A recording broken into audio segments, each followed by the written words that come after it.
Solutions is going on in today's lecture number 10. Today I am going to discuss with you Rolle's law for solutions containing volatile liquids. Let's start the topic. Hi everyone, आज के lecture में हम Rawls law करेंगे, Rawls law for solutions containing volatile liquids. और आज के lecture में हम कुछ बातें देखेंगे, जैसे वेपर प्रेशर क्या होता है, पार्शियल वेपर प्रेशर क्या होता है, उसके बाद partial vapour pressure of any component the solution A B दोनों करेंगे। मान लो अगर कोई एक सॉल्यूशन है, बाइनरी है, ए बी दो कंपोनेंट्स की बनी हुई है, तो ए बी दोनों कंपोनेंट्स का देखेंगे हम पार्शियल वेपर प्रेशर। उसके बाद चलेंगे हम partial vapour pressure of solution, और फाइनली हम एक नोट देखेंगे कि ये रॉल्स लॉ कहाँ अप्लीकेबल है और कहाँ अप्लीकेबल नहीं है। सबसे पहले हम देखते हैं तो ये रॉल्स लॉ जो था ये फ्रेंच केमिस्ट फ्रैंकोइस मार्टे रॉल्स ने दिया था 1886 में। उसके बाद इन्होंने क्या बोली कि अगर आपके पास कोई एक सोल्यूशन है, उस सोल्यूशन में वोलेटाइल लिक्विड्स हैं, तो आपको पता है दो वोलेटाइल, कम से कम दो लिक्विड्स की एक सोल्यूशन बनेगी। तो दो वोलेटाइल सोल्यूशन है, वोलेटाइल सोल्यूशन बोल रहे हैं तो मतलब एक ऐसी सोल्यूशन वोलेटाइल लिक्विड्स होते हैं जो मतलब जिनको थोड़ी देर के लिए रखोगे आप खुले ओपनली रखोगे तो वो उड़ के वेपर्स बना देती हैं, ठीक है। तो for solution of volatile liquids, एक ऐसी सोल्यूशन जो वोलेटाइल लिक्विड्स की है, उसमें जो पार्शियल प्रेशर होगा हर एक कंपोनेंट का। देखो सोल्यूशन के अंदर कंपोनेंट कितने होते हैं, दो ही होते हैं, एक तो सोल्यूट होता है, दूसरा सॉल्वेंट।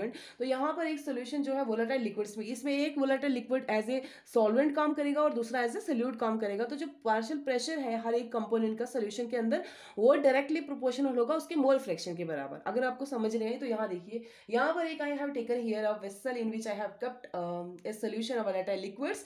अब यहाँ पर मैंने रिप्रेजेंट किया रेड और ब्लू डॉट से। तो जो रेड डॉट है that is showing liquid A and the blue dot is showing liquid B, ठीक है। And both the liquids are volatile. अब यहाँ पर देखिए दोनों वोलेटाइल है, तो थोड़ी देर के बाद वेपर्स भी बना देंगे, ठीक है। तो ये वेपर्स हैं, जो डॉट आपको दूर दूर देख रहे हैं ये वेपर्स हैं, ठीक है। अब मान लो जो लिक्विड ए है, जो लिक्विड ए का जो पार्शियल वेपर प्रेशर है वो किसके बराबर, वो डायरेक्टली प्रोपोर्शनल होगा mole fraction of liquid A component, ठीक है। अब जो लिक्विड बी है, इसका जो पार्शियल वेपर प्रेशर होगा सोल्यूशन के अंदर, वो डायरेक्टली प्रोपोर्शनल होगा mole fraction of component B in the liquid, ठीक है, इन द सोल्यूशन। समझ आई? तो अब यहाँ पर ये चीज यही लिखी हुई है उन्होंने, तभी यहाँ पर बता दिया कि PA partial vapor pressure of component A is directly proportional to mole fraction of component ए। ये काई है, काई से रिप्रेजेंट करते हैं मोल फ्रैक्शन को। और पी ए इस अब प्रोपोर्शनलिटी के साइन को हटाने के लिए P A is equal to K chi A, ठीक है। और के यहाँ पर क्या है, कांस्टेंट है। सिमिलरली सोल्यूशन के अंदर दो वोलेटाइल लिक्विड है, एक ए है और दूसरा बी है, तो अब बी के लिए भी ऐसा ही होगा। Partial pressure of component B is directly proportional to mole fraction of component B, मतलब काई बी। और यहाँ पे प्रोपोर्शनलिटी के साइन को हटाने के लिए P B is equal to K chi B लगा दिया, और के क्या है यहाँ पर, कांस्टेंट है, ठीक है। यहाँ तक क्लियर हुआ? अब यहाँ पर दो बातें अभी हमको क्लियर नहीं हुई। एक तो पार्शियल वेपर प्रेशर क्या होता है, पार्शियल वेपर प्रेशर मैं शॉर्ट में लिख रही हूँ, और दूसरा है वेपर प्रेशर, ये दोनों क्या होते हैं, ठीक है। तो इन दोनों चीजों को समझ लीजिए। देखो यहाँ पर ये सोल्यूशन है, ठीक है, ये सोल्यूशन में दो लिक्विड्स हैं ए बी दोनों, ठीक है। मान लो कोई एक ऐसा बीकर है, यहाँ पर I have taken here beaker, और यहाँ पर मैंने सिर्फ एक ही कंपोनेंट लिया। मान लो लिक्विड ए लिया, रेड से रिप्रेजेंट करते हो तो लिक्विड ए। अब ये जो लिक्विड ए है ये वोलेटाइल है और इसका कुछ अपना ये वेपर्स भी बनाएगा। अब ये वेपर्स क्या करते हैं, प्रेशर एक्सर्ट करते हैं किस, इस लिक्विड के सरफेस पे। इस प्रेशर को बोला जाता है वेपर प्रेशर। वेपर प्रेशर जब वेसल के अंदर एक ही कंपोनेंट हो, दोनों सॉल्यूशन में से एक ही कंपोनेंट हो, वो भी वोलाटाइल हो, और वो वोलाटाइल वेपर्स बनाएगा। और जब वो वेपर्स क्या करेंगे, वापस जो प्रेशर एक्सर्ट करेंगे इस लिक्विड की सरफेस पे, उस प्रेशर को बोला जाता है वेपर प्रेशर। अब ये पार्शियल वेपर प्रेशर क्या होता है, तो यहाँ देखिए इस सोल्यूशन में दो कंपोनेंट्स हैं ए और बी, ठीक है। सोल्यूट भी और सॉल्वेंट भी दोनों के दोनों वोलाटाइल हैं। दोनों क्या करेंगे, कुछ टाइम के बाद वेपर्स बना देंगे। अब दोनों के वेपर्स हैं यहाँ पर, तो दोनों के वेपर्स क्या करेंगे, कुछ प्रेशर एक्सर्ट करेंगे इस लिक्विड की सरफेस पे, और इसी प्रेशर को बोलेंगे पार्शियल वेपर प्रेशर, ठीक है। समझ आ गई? जब दोनों कंपोनेंट्स के जो वेपर्स होंगे वो प्रेशर एक्सर्ट करेंगे तब पार्शियल वेपर प्रेशर, और अगर एक ही कंपोनेंट के जो वेपर्स प्रेशर एक्सर्ट कर रहे हैं तब उसको बोलेंगे वेपर प्रेशर। समझ आ गई? तो ये दो बातें आई होप आपको क्लियर हो गई होंगी। अब चलते हैं हम, इसी में है रॉल्स नाम है, ये अलग से हेडिंग नहीं है, कोई अलग से टॉपिक नहीं है। Partial vapour pressure of a liquid A, मतलब इस सॉल्यूशन के अंदर दो लिक्विड है, एक लिक्विड ए है और एक लिक्विड बी है। तो बारी बारी दोनों को करेंगे, पहले लिक्विड ए का करेंगे फिर लिक्विड बी का करेंगे। अगर यहाँ पर 3 लिक्विड होते तो लिक्विड सी का भी करते, 4 होते तो लिक्विड डी का भी करते। तो लेकिन यहाँ पर बाइनरी सोल्यूशन है, दो कंपोनेंट्स है, तो हम दो कंपोनेंट्स के लिए ही करेंगे। ठीक है। ये हमारे पास यही हमने ले लिया यहाँ पर, ये लिक्विड फेस है, ठीक है, दोनों लिक्विड्स है और ये दोनों लिक्विड्स के वेपर हैं, तो ये वेपर फेस हो गया। यहाँ पर रेड से the red dot which I have shown here represents liquid A and the black dot which I have shown here represents liquid B. Okay, अब देखिए यहाँ पर पी ए, ये तो रॉल्स ने बात बोली हुई है कि जो पार्शियल प्रेशर है कंपोनेंट ए का वो डायरेक्टली प्रोपोर्शनल होगा mole fraction of component A. तो mole fraction is represented by chi, that's why I have written here chi. Okay, जो एक्स आपको दिख रहा है this is not X, this is chi. अब देखो यहाँ पे प्रोपोर्शनलिटी के साइन को if I have to remove it, what I will do here, I will put is equal to K, P A is equal to K chi A. ठीक है, तो के यहाँ पर क्या है, कांस्टेंट है। ठीक है, और पी ए क्या है, पी ए क्या है, partial pressure of liquid A in solution. सिर्फ अब पी ए सिर्फ पार्शियल प्रेशर है, ना के पी ए क्या है, पार्शियल प्रेशर है लिक्विड ए का सोल्यूशन में। सोल्यूशन मतलब एक ही कंपोनेंट का सोल्यूशन के अंदर पार्शियल प्रेशर है। ठीक है, समझ आ गई। अब देखो यहां से फिर यहाँ जो काई ए है, यहाँ पर ये काई ए, ये क्या है, काई ए है mole fraction of liquid A in solution. ठीक है, अगर हम कंसीडर करते हैं component, if we consider the component, एक ही कंपोनेंट को कंसीडर करते हैं, मान लो लिक्विड ए को, ठीक है, उसके पेयर स्टेट में, जैसे यहाँ पे मैंने लिया था एक ही कंपोनेंट डाला हुआ है, पेयर स्टेट है, मतलब पेयर स्टेट मिनटू से कि यहाँ पर कोई और दूसरा इसमें हमने मिलाया हुआ नहीं है, क्या कोई दूसरा मतलब कंपोनेंट नहीं मिलाया हुआ, सिर्फ ए ही है। तो तब क्या होगा कि जो पी ए होगा, जो पी ए होगा, पी ए क्या है, partial pressure of liquid A in the solution will be equal to P not A या पी ए नॉट, कैसे भी करके पढ़े आप, तो ये जीरो नहीं पढ़ना है, इसको नॉट पढ़ना है, एंड काई ए इज इक्वल टू 1। अब ये पी नॉट ए क्या है, पहले यहां पर समझ लो, P not A is the vapour pressure of the liquid A in its pure state. ये वेपर प्रेशर है, ये जो पी नॉट ए है ना, ये वेपर प्रेशर है। वेपर प्रेशर मैंने क्या बोला था, जब एक ही लिक्विड वेपर्स बनाए और वही वेपर्स प्रेशर एक्सर्ट करें उस लिक्विड की सरफेस पे, तब उस प्रेशर को बोलेंगे वेपर प्रेशर।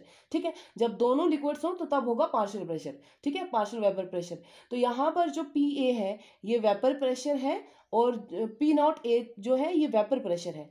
तो जो पी ए है, जो पार्शियल प्रेशर है, वो किसके बराबर हो जाएगा, वेपर प्रेशर के। ठीक है, समझ आ गई। उसके बाद एंड काई ए इज इक्वल टू 1। मान लो इस पूरे का 1 क्यों लिखा, क्योंकि हमने इस पूरे कंपोनेंट को मतलब 100% माना, तभी इसको लिख दिया 1। अब यहां पर अब हम क्या करेंगे, यहां पर ये वाली इक्वेशन नंबर 1 बना दी थी हमने। ठीक है, लिखी हुई है, मैंने बोली नहीं, सॉरी। तो ये इक्वेशन नंबर 1 है। अब क्या करेंगे, ये यहाँ P not A is the vapour pressure of the liquid A in the pair state. अब क्या करेंगे हम, substituting the value in equation 1, यहां से पी ए की वैल्यू और काई ए की वैल्यू इस इक्वेशन नंबर 1 में डालेंगे। पी ए और काई की वैल्यू यहां पर डालेंगे, तो पी ए की जगह क्या आ जाएगा, पी नॉट ए, और काई ए की जगह क्या आ जाएगा, 1। तो यहाँ पर ये बन गया P not A is equal to K वैसे का वैसा इंटू 1। अब के इंटू 1 कितना आएगा, के ही आएगा। तो पी नॉट, अब K is P naught is equal to K, ऐसा भी लिख सकते हैं, या के इज इक्वल टू, के क्या है, कांस्टेंट है, कांस्टेंट किसके बराबर है, पी नॉट ए। तो अब यहां से हमें ये पता चला कि जो वेपर प्रेशर है लिक्विड का पेयर स्टेट में, जो वेपर प्रेशर है कंपोनेंट ए लिक्विड का, लिक्विड ए के कंपोनेंट का पेयर स्टेट में, वो क्या है, कांस्टेंट है। समझ आ गई। तो जितने भी सॉल्यूशन के अंदर, अब हम ये बात बोल सकते हैं कि जितने भी सॉल्यूशन के अंदर कंपोनेंट्स होंगे उन सब का जो पार्शियल प्रेशर होगा वो क्या होगा, सॉरी, जो उनका वेपर प्रेशर होगा वो क्या होगा, कांस्टेंट होगा। Vapour pressure not partial vapour pressure, only vapour pressure constant होगा। अब क्या करेंगे, अब यहाँ पर हमें कांस्टेंट की वैल्यू मिल गई।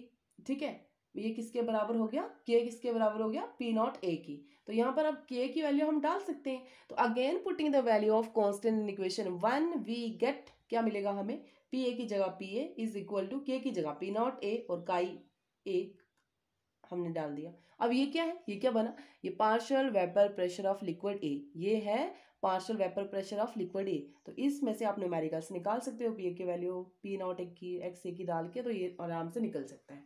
चलिए आप देखते हैं partial vapour pressure of liquid B, क्योंकि सोल्यूशन के अंदर 2 लिक्विड्स हैं और अब दूसरे लिक्विड की भी हमें वैल्यू, दूसरे लिक्विड का भी हमें पार्शियल वेपर प्रेशर निकालना है।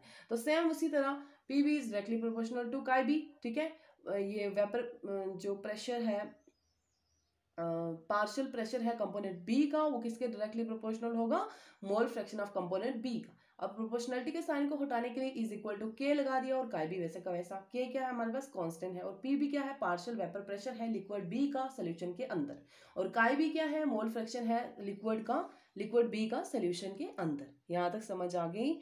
अब देखो, अब क्या यहाँ से यहाँ ये लिखा हुआ है, अब क्या बोला कि अगर हम कंसीडर करते हैं जैसे वो था उस वैसे ही यही है, सेम है दोनों। If you consider the component liquid B in its pure state, अगर मान लो पेयर स्टेट का मतलब है किसी भी वेसल के अंदर 100% सिर्फ कंपोनेंट बी है, ठीक है ना, कंपोनेंट ए का नामो निशान भी नहीं होगा, तो component B in its pure state तभी हम बोल रहे हैं। Then P B is equal to P not B and chi B is equal to 1, chi भी 1 क्योंकि हमने 100% माना था इसलिए 1 लिख दिया, और P B is equal to P not B के बराबर हो जाएगा। पी बी किसके बराबर हो जाएगा, पी नॉट बी की। कैसे बराबर होगा भाई, यहाँ पे देखो, यहाँ पर P B P B is equal to K, और उसके बाद काई बी का हमने ले लिया 1 और पी बी का ले लिया पी नॉट बी। चलो आगे देखते हैं। तो P B is equal to P not B and chi B is equal to 1। जो वेपर प्रेशर होगा वो किसके बराबर हो जाएगा, जो पार्शियल वेपर प्रेशर होगा वो वेपर प्रेशर के बराबर हो जाएगा, ठीक है। कैसे वेपर प्रेशर के बराबर हो जाएगा, और पार्शियल वेपर प्रेशर किसके, जो यहाँ पर क्या होगा कि जो पार्शियल वेपर प्रेशर है ना वो किसके बराबर हो जाएगा, वेपर प्रेशर की। मतलब अगर हमने एक वेसल लिया, जैसे ये सोल्यूशन है, इसमें 2 सोल्यूशन है, तो दोनों दोनों के सम के बराबर हो जाएगा। मतलब दोनों, जैसे मान लो यहाँ पर कंपोनेंट ए है और कंपोनेंट बी है, दोनों का पार्शियल वेपर प्रेशर के सम के बराबर कौन हो जाएगा, कौन हो जाएगा, वेपर प्रेशर, ठीक है। वेपर प्रेशर किसके बराबर होगा, इन दोनों के सम के बराबर। तो यहाँ पर यही चीज लिखी, P B is equal to P not B and chi तो 100% मान लिया था इसलिए काई बी इजकल टू 1। अब क्या करेंगे, पी नॉट बी क्या है, vapour pressure of the liquid be in the pair state, हाँ ये तो हमें पता ही है। अब substituting the value in equation 1, अब क्या करेंगे, इस वाली को इक्वेशन 1 मान लिया था हमने, ठीक है। अब इसमें वैल्यू सब्स्टिट्यूट करेंगे तो पी बी की जगह पी नॉट बी आ जाएगा, और के इंटू काई बी की जगह 1 आ जाएगा, तो ये होगा P not B is equal to K into 1। अब के यहाँ पर क्या है हमारे पास, कांस्टेंट है, और ये constant P B naught is equal to K बराबर हो गया। अब इसकी यहाँ पर अब ये बात बोली कि जो पी बी है, ठीक है, वो जो partial pressure of the solution है वो हमेशा क्या रहेगा, कांस्टेंट रहेगा। Again putting the value of constant equation 1, अब फिर से कांस्टेंट की वैल्यू डालो, K is equal to P not A, तो यहाँ पे P B is equal to P B not into chi B, तो ये है partial pressure of liquid B. तो यहाँ तक ये आपको क्लियर हो गया कि दोनों कंपोनेंट्स का कैसे हम पार्शियल प्रेशर निकालते हैं। पार्शियल प्रेशर क्या होता है, vapour pressure, partial vapour pressure क्या होता है, वेपर प्रेशर क्या होते हैं, partial vapour pressure of liquid ए का कैसे निकालेंगे, बी का कैसे निकालेंगे, इसी तरह हम सी का दिया होगा तो उसको भी ऐसे ही निकालना है, ठीक है। तो अब हम चलते हैं टोटल जो सोल्यूशन है, जो टोटल सोल्यूशन का हमने total partial pressure of solution को निकालने के लिए, ठीक है, अब वो देखते हैं हम। तो अब देखते हैं टोटल प्रेशर ऑफ सोल्यूशन, ठीक है। तो ये हमने वैसा ही बीकर लिया हुआ है, ठीक है। इस बीकर के अंदर वेपर फेस भी है, जो दोनों ब्लड है लिक्विड्स हैं, तो लिक्विड फेस क्या बनाएगा, वेपर फेस ही बनाएगा। डॉट ए रिप्रेजेंट कर रहा है लिक्विड ए, और जो डॉट रेड और जो डॉट ब्लू है that is showing liquid B, ठीक है। अब total pressure vapour pressure of solution देखेंगे, तो देखो पी टोटल किसके बराबर हो जाएगा, by partial pressure of A plus partial pressure of B, दोनों का तो पी टोटल होगा, पीछे मैंने बोला ये, ठीक है। अब पी ए किसके बराबर था, पी ए किसके बराबर था, P is A is equation 1 किसके बराबर थी, जब हम ए कंपोनेंट का पार्शियल प्रेशर निकाले थे, तो P A is equal to P not A chi A, ठीक है, ये चीज़ थी। और पी बी इक्वेशन 1 जब दूसरे कंपोनेंट का निकाले तब वो किसके बराबर थी, पी नॉट बी काई बी के बराबर, ठीक है। अब यहाँ पर पी नॉट ए काई ए वैसे का वैसा लिया, प्लस पी नॉट बी, ठीक है, और ये लिया 1 माइनस एक्स। ये 1 माइनस एक्स कहाँ से आया, देखो मैंने जब मोल फ्रैक्शन पढ़ाया था तब मैंने आपको ये चीज़ क्लियर कर दी थी कि the sum of all the components in a solution is equal to unity, 1 के बराबर होता है। ठीक है, तो ये चाहे यहाँ पे 3 होंगे, 4 होंगे, 10 होंगे, 100 होगा, सबका जो सम है, sum of the mole fraction of all the components will be equal to 1। तो ये 1 के बराबर है। X A plus chi A या x A plus chi B is equal to 1। अब यहाँ पर जो काई बी है ये वाला, इसको इधर ले लिया, काई बी इज इक्वल टू ये 1 माइनस काई ए इधर ले लिया, तो ये चीज़ हमने यहीं लिख दी। ठीक है, किसकी जगह लिख दी? काई बी की जगह, क्योंकि ये ऐसा है, ये भी ऐसा है, और ये यहाँ पे लिखा और काई बी की जगह हमने लिख दिया 1 माइनस काई काई। ठीक है, तो ये बता दिया कैसे लिया है। अब यहाँ पर देखो पी नॉट ए और काई ए प्लस पी नॉट बी, और यहाँ पर प्लस माइनस माइनस, तो ये है ही माइनस का साइन है, माइनस ये इसको 1 से मल्टीप्लाई किया तो पी नॉट बी आया, और फिर इसको इससे मल्टीप्लाई किया तो माइनस पी नॉट बी काई ए, ये आया। ठीक है, अब पी टोटल किसके बराबर हो गया? पी टोटल हो गया, यहाँ पर देखो पी भी एक है तो इसको ये ले लिया, पी नॉट बी या P B not plus P A और पी बी। ठीक है, और यहाँ पर काई ए कॉमन है, तो P not a minus P not be ये लिख दिया। ठीक है, और काई यहाँ और यहाँ कॉमन था तो ये ले लिया काई ए, तो ये था पी टोटल, मतलब total vapour pressure of solution. अब देखते हैं, चलिए नोट क्या कहता है। तो Raoult's law is applicable only when the volatile liquids are miscible. तो रॉल्स लॉ कहाँ एप्लीकेबल होता है बच्चे? रॉल्स लॉ वहाँ एप्लीकेबल होता है जहाँ पे दोनों के दोनों जो लिक्विड्स आप ले रहे हो वो दोनों के दोनों कंप्लीटली मिसिबल हों, वो सोल्यूशन बना रहे हो। अगर वो सोल्यूशन बना रहे हैं, कंप्लीटली मिसिबल है, तो तब ये कौन सा क्या होगा? तब ये रॉल्स लॉ वहाँ एप्लीकेबल होगा। अगर दोनों के दोनों लिक्विड एक दूसरे में मिसिबल नहीं है, सोल्यूशन नहीं बना रहे, तब उस केस में ये एप्लीकेबल नहीं होगा। तो this is up to today.